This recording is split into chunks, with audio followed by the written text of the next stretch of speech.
Hello guys, आज मैं आपको चींटी और शेर की कहानी सुनाने वाली हूँ। आप बहुत एक्साइटेड होगे ना। चलो, जैसे कि शेर जंगल का राजा होता है, वैसे ही अब मैं आपको शेर की कहानी सुनाती हूँ। चलो, एक दिन शेर भ्रमण करने गया था। उसे रास्ते में एक चींटियों की लाइन दिखी। उसने सोचा कि सब मेरे से डरते हैं, ये चींटियां क्यों नहीं डरती। फिर उसने चींटियों से पूछ लिया कि चींटियों, तुम मेरे से नहीं डरती क्या। फिर वो बोला, चींटियां बोली, नहीं, हम बहुत छोटी हैं, तुम हमें खा नहीं सकते, इसलिए हमें डर नहीं लगता। फिर शेर बोला, अच्छा, मैं तुम्हें अपने पैर से कुचल दूंगा। फिर चींटियां बोली, शर्त लगा के देख लो, अभी हमारे पास टाइम नहीं है, कभी और देख लेना करके। तो उसने बोला, फिर वो अपने मतलब जहाँ पे उसकी गुफा थी वो वहां पे आ गया।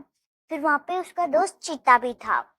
वो बोला कि क्या हो गया, तुम इतने गुस्से में दिख रहे हो। फिर शेर ने बोला, हाँ, मैं जब रास्ते में भ्रमण करने जा रहा था, तब मुझे चींटियों की लाइन दिखी। वो बोली कि मैं तुमसे डरती नहीं हूँ। फिर चीता बोला, मेरे पास एक आइडिया है, मैं ना कल मधुमक्खी के पास जाके और थोड़ा शहद ले आऊंगा। फिर शेर बोला, ठीक है, हाँ, पर इससे क्या होगा। फिर वो बोला, चीता चीता बोला, इससे चींटी ने जो शर्त लगाई थी वो चींटी हार जाएगी। फिर वो पूछा कि उससे क्या होगा। फिर वो बोला, जैसे ही मैं शहद लेके और एक पत्ते पे रख दूंगा जहाँ पे उनका बिल है, फिर चींटियां मीठे को सूंघते सूंघते आ जाएंगी और उसे खाएंगी। तब आप पैर रख देना उनके और उन्हें कुचल देना। फिर शेर बोला, ठीक है, तो कल सुबह करेंगे। फिर वो चीता मधुमक्खी के पास गया। मधुमक्खी से बोला कि मुझे थोड़ा शहद दे दो।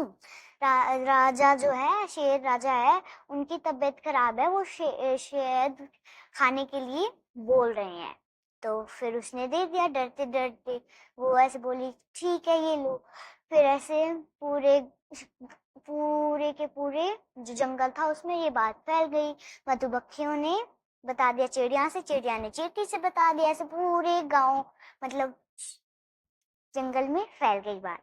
फिर उसने तो दे दिया। फिर उन्होंने यहाँ पे रख दिया, चींटियों के बिल के थोड़ा से पास में रख दिया। फिर उन्हें ये चींटियों को भी पता चल गई बात। चींटियों की जो रानी थी उन्होंने बोला कि आज सिर्फ 4 चींटी बाहर जाएंगी और सारी अंदर रहेंगी अपने बिल के अंदर। फिर क्या हुआ, फिर 4 चींटी बाहर रही और जो चीता और शेर था वो पास में ऐसे खड़े हो गए और चींटी चींटी उनके और 2 चींटी शेर के ऊपर चढ़ गई और 2 चींटी चीते के ऊपर चढ़ के उसे बाइट कर लिया। फिर ये दोनों तो बिजी हो गए खुजलाने में और बाद में जो बिल के अंदर चींटी थी वो निकल के और वो जो शहद का पत्ता था उसे उठा के अपने बिल में ले गई। और बाद में जो 2 चींटी थी वो भी छुपके छुपके अपने बिल में चली गई। फिर ये सोचे, अरे हमारा पत्ता कहाँ चला गया। बाद में शेर बोला, माफ कर दो मुझे, मेरे से गलती हो गई। अब वो शेर ने चींटियों से माफी मांगी और चींटियों ने माफ कर दिया। और बाद में शेर बोला, हमें किसी को अपने से छोटा नहीं समझना चाहिए और हमें अपने ऊपर घमंड नहीं होना चाहिए और हमें जीतने के लिए ताकत और बुद्धि चाहिए होती है। अगर आपको मेरा ये वीडियो अच्छा लगा तो लाइक, शेयर एंड सब्सक्राइब करें। Bye bye.